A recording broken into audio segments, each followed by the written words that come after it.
আজকে মানে অন্যরকম একটা ভর্তা বানালাম আর এই ভর্তাটা বাসার সবাই অনেক অনেক পছন্দ করেছিল। আসসালামু আলাইকুম সবাইকে, কেমন আছেন সবাই? আশা করি তো ভালো আছেন। আর এখানে দেখেন প্যানের মধ্যে আমি সরিষার তেল দিলাম আর কিছুটা এই যে বেগুন দিয়ে দিলাম, তারপরে যে কাঁচা আলু এরকম করে পাতলা করে কেটে নিয়েছি। আর এমন মজার যে ভর্তা হবে এটা না বানিয়ে খাওয়ালে মানে বুঝবেন না এটা কতটা মজার হয়। তারপর দেখেন এই যে কিছুটা টমেটো দিয়ে দিলাম। আর এই ভর্তাটা যখন করেছি বেশি করেই করেছিলাম, পরে দেখা গেছে যে আমি ভাগে পাই নাই, এতটা মজার হয়েছিল এই ভর্তাটা। আর দেখেন এই যে সবগুলোই কিন্তু আমি ঢাকনা দিয়ে সিদ্ধ করে নেব। আর এখানে কিন্তু কোনো আর পানি দেওয়া যাবে না, এগুলো এমনিতেই মানে সিদ্ধ হয়ে যাবে তেলের মধ্যে। তারপরে যে ঢাকনা খুলে কিছুক্ষণ এই যে উল্টিয়ে পাল্টিয়ে দিতে হবে।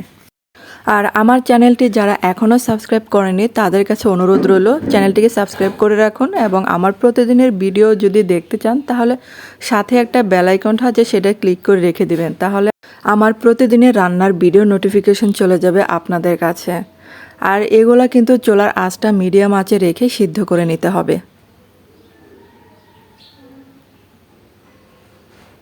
আর আলুগুলা কিন্তু পাতলা করে কেটে দেওয়াতে মানে আলুগুলা একসাথে সিদ্ধ হয়ে যাবে। আবার এই যে কিছুক্ষণ ঢাকনা দিয়ে ঢেকে রাখবো।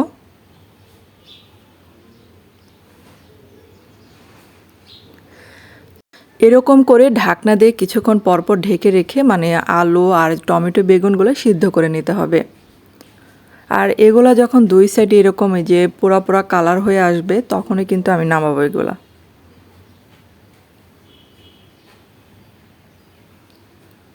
আর এখন যেহেতু টমেটোর মানে সিজন না, টমেটোগুলা কিন্তু সিদ্ধ হতে সময় লাগে।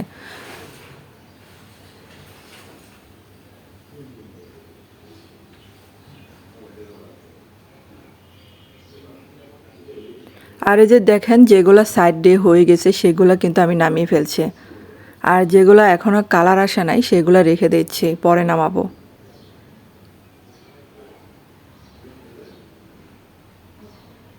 আর আমার এই ভিডিওটা যদি আপনারা ফেসবুকে দেখে থাকেন তাহলে ভিডিওটা যদি ভালো লেগে থাকে তাহলে গ্রুপগুলোতে শেয়ার করে দেবেন।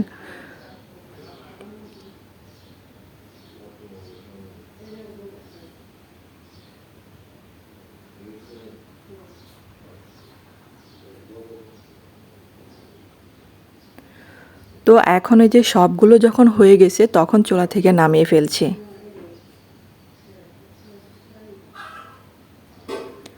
এখন এই যে কড়াইটা পরিষ্কার করে নিয়েছি, তারপর এখানে যে শুকনা মরিচগুলো আমি সরিষার তেলে ভেজে নিচ্ছি। আর এখানে কিন্তু মানে কাঁচা মরিচ দিলে ভর্তাটা তেমন টেস্ট আসবে না, শুকনা মরিচটাই দেওয়ার চেষ্টা করবেন। এখন এই যে স্বাদ মতো লবণ নিলাম আর এই যে মরিচগুলো হাত দিয়ে ভালো করে ডলে নিতে হবে।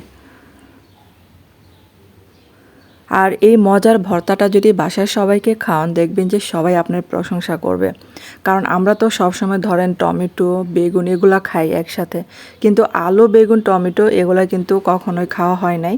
যারা এখনও খান নাই তারা অবশ্যই বানিয়ে খেতে পারেন। তো আমিও কিন্তু এটা প্রথম বানিয়েছি, তো এটা যখন খাওয়ালাম বাসার সবাই খেয়ে অনেক অনেক প্রশংসা করেছিল, বললো যে অনেক মজার হয়েছিল এই ভর্তাটা।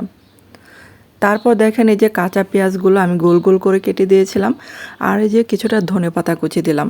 এখন এই যে সবগুলো হাতে মাখিয়ে নিতে হবে। আর এটা কিন্তু কোনোভাবে ব্লেন্ডারে ব্লেন্ড করতে যাবেন না, তাহলে কিন্তু ভর্তার স্বাদটাই নষ্ট হয়ে যাবে।